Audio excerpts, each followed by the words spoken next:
Salutations, everybody. It is Maddie here today, and they always say a picture is worth 1,000 words. That's why I've got this photo here of my two wonderful animals, Revan and Duke. And you can wonder to yourself, what could be worth more than something like this? Well, there was a photo going around after the Xbox in Bethesda E3 2021 showcase that very well may give this photo of these cute creatures a run for their money. And it's this one right here, showcasing all of the available today Game Pass editions like Yakuza Like a Dragon, Rage 1, Dishonored, Death of the Outsider, and old titles like Arx Fatalis and the Fallout games on PC, to playing day one this year with brand new game launches like Back 4 Blood, or a very busy August featuring Hades, Psychonauts 2, and 12 Minutes, and then moving into the future with games like Starfield, Redfall, Replaced, Somerville, Stalker 2, decorating 2022 with these big third-party and first-party deals. Now, while I don't agree with the general consensus that's been going around the web that this was Xbox's best showcase of all time,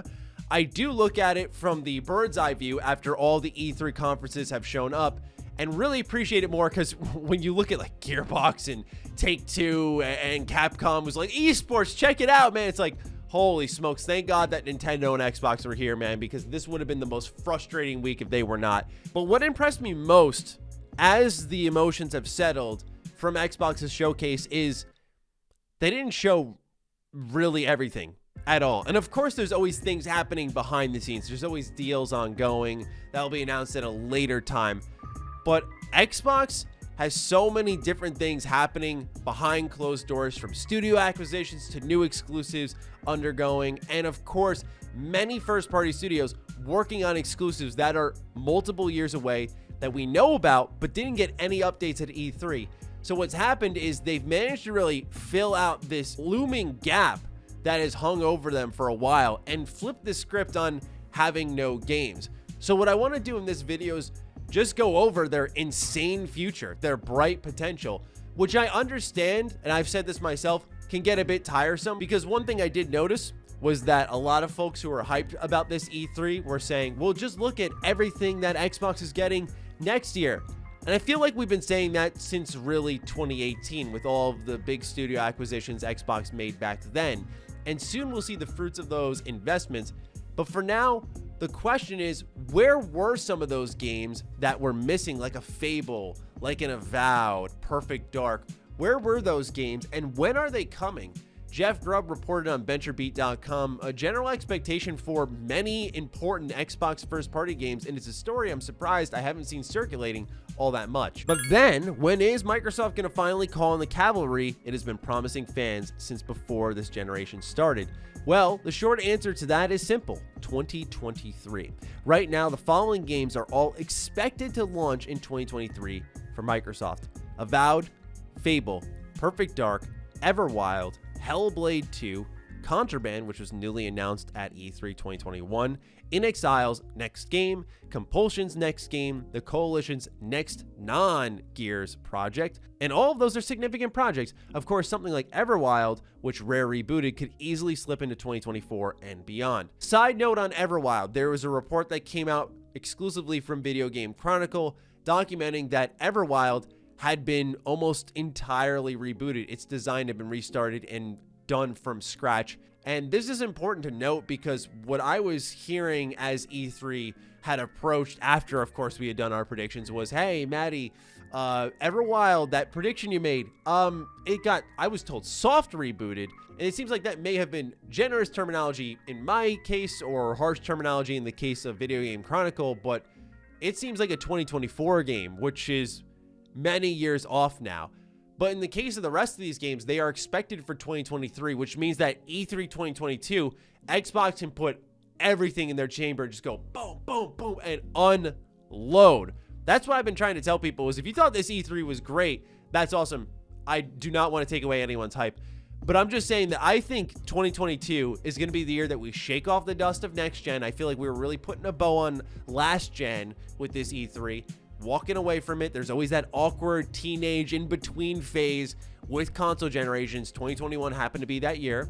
And 2022, I think, is going to be the year where we just look at all these games and go, what am I going to do? Like, how am I going to live a life? because you look at some of the already announced dates and big games like Legends Arceus, Starfield, Elden Ring, and of course that calendar will fill out much more. But back on topic with Xbox first party, there are so many studios that we have yet to see the fruits of the investment from. Back in 2018, Xbox opened the initiative alongside acquiring Undead Labs, Playground Games, Ninja Theory, and Compulsion Games. If you've been tracking all of these studios, you'll know that most of them have yet to have that big title released as an exclusive for Xbox. Of course, in the case of Undead Labs, we have State of Decay 2, which, while I like, is not something that's a big draw to the ecosystem that's going to get you to buy a console.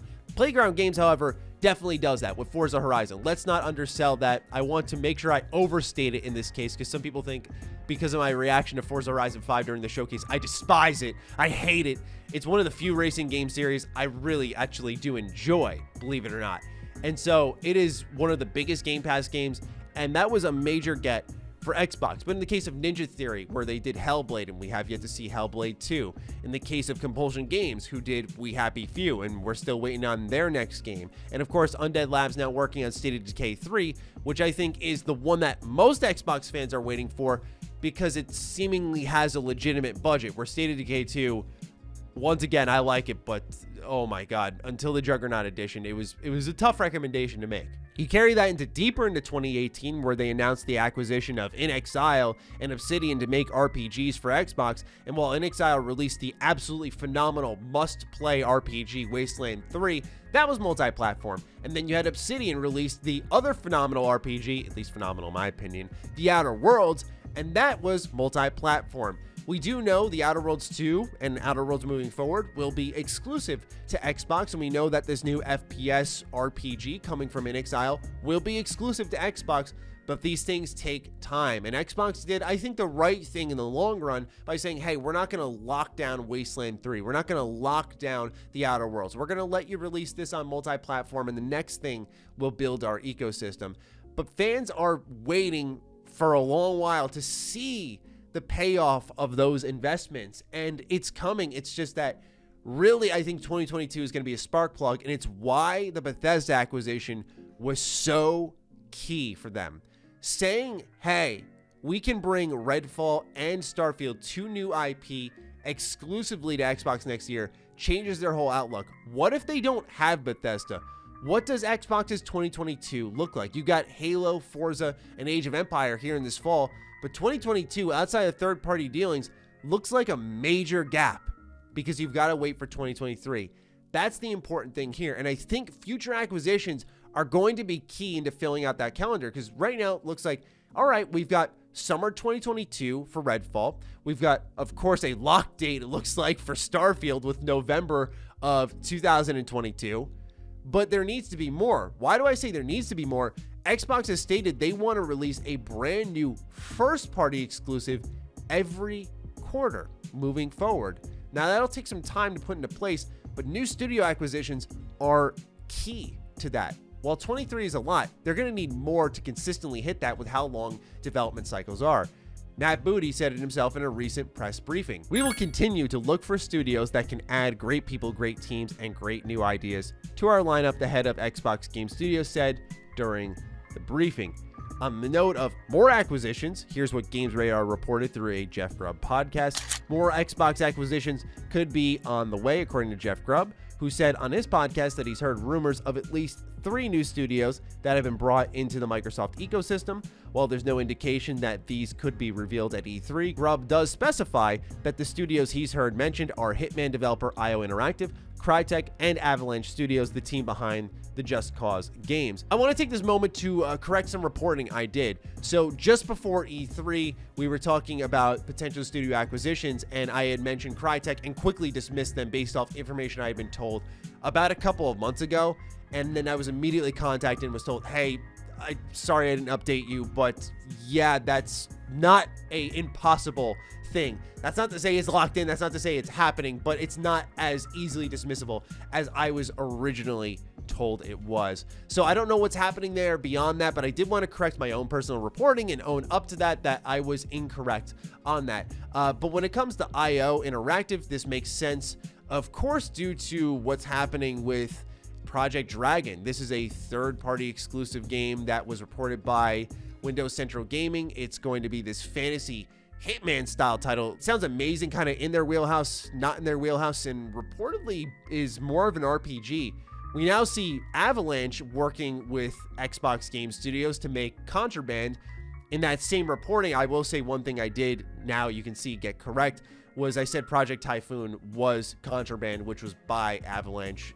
Feel free to check the video out. But now we see a relationship building there. Crytek, to me, is the least appealing. I don't care about Crysis, but I would imagine Xbox would be more interested in them on a technical level, getting the CryEngine in there. It's the same kind of tantalizing offering that having id Tech and then Halo in the same house, people start to scratch their head and go, hey, id, Halo spinoff maybe?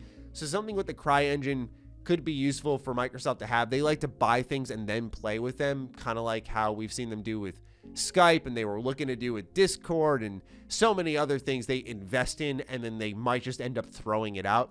It could have been one of those acquisitions. For me, probably the most appealing potential acquisition on the table for Xbox, I have not heard anything, I need to specify that, but one that I would love for them to go out and get, NetherRealm. Microsoft does not have a fighter. They are blatantly missing that, and they need it. Xbox has always ignored fighting games outside of the phenomenal launch game at Xbox One, Killer Instinct, which was my favorite launch game out of anything that came out during that generation. It was wonderful. I loved it.